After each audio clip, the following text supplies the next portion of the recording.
कि गांधी जी ने किस प्रकार अपना चंपारण सत्याग्रह और आपका अहमदाबाद मिल मजदूर आंदोलन किस प्रकार उन्होंने सफल बनाया था। ये उनका लगातार तीसरा आंदोलन था, जो कौन सा था? खेड़ा आंदोलन था। खेड़ा सत्याग्रह भी इसको बोला जाता है। ये भी 1918 में क्या किया गया था? हुआ था। ये 1918 में हुआ था। देखिए, आपको एक चीज याद रखिएगा, सी से चंपारण, ए से अहमदाबाद और के से खेड़ा। ये तीनों की प्रकृति क्या थी आंदोलन की?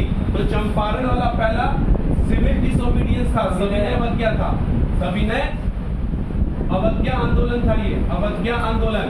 अहमदाबाद वाला क्या था आपका? अहमदाबाद वाला भूख हड़ताल था, भूख हड़ताल। और खेड़ा वाला क्या था? नन कोऑपरेशन मूवमेंट था।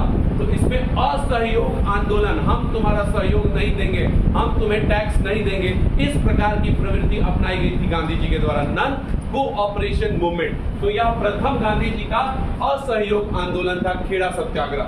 अगर हम बात करने जा रहे हैं कि खेड़ा सत्याग्रह हुआ क्यों था, तो देखिए, गुजरात में एक जिला खेड़ा है, वहां के किसानों का फसल नष्ट हो गया था।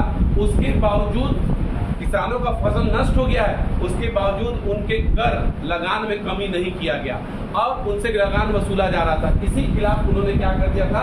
इसका आंदोलन अंग्रेजी सरकार के विरुद्ध कर दिया था। और गांधी जी ने जब इन चीजों को देखा, तो गांधी जी को देखिए, इस आंदोलन के बारे में जानकारी किसने दिया था? विट्ठल भाई पटेल ने दिया था। और विट्ठल भाई पटेल के कहने पे गांधी जी जब इस मामले में पड़े, तो इस आंदोलन को या इस सत्याग्रह को भी उन्होंने सफल कर दिया। और गांधी जी के इस आंदोलन में किसानों का साथ देने के बीच में इनके कौन कौन सहयोगी थे?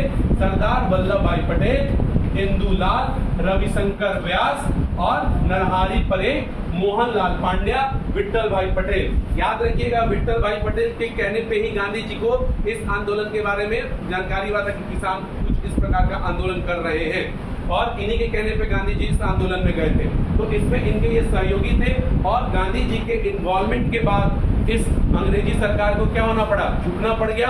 और अंग्रेजी सरकार ने एक आदेश निकाला कि जो लगान देने में सामर्थ्य है, जो समर्थ है, उन्हीं से क्या किया जाए? केवल लगान लिया जाए, और जो जिनका फसल नष्ट हो गया है उनसे किसी भी प्रकार का लगान नहीं लिया जाए। तो गांधी जी ने इस आंदोलन को भी क्या किया था? सफल किया था।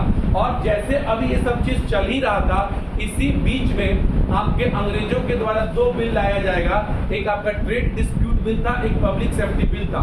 उस बिल को लेके बहुत सारा आंदोलन हो रहा था।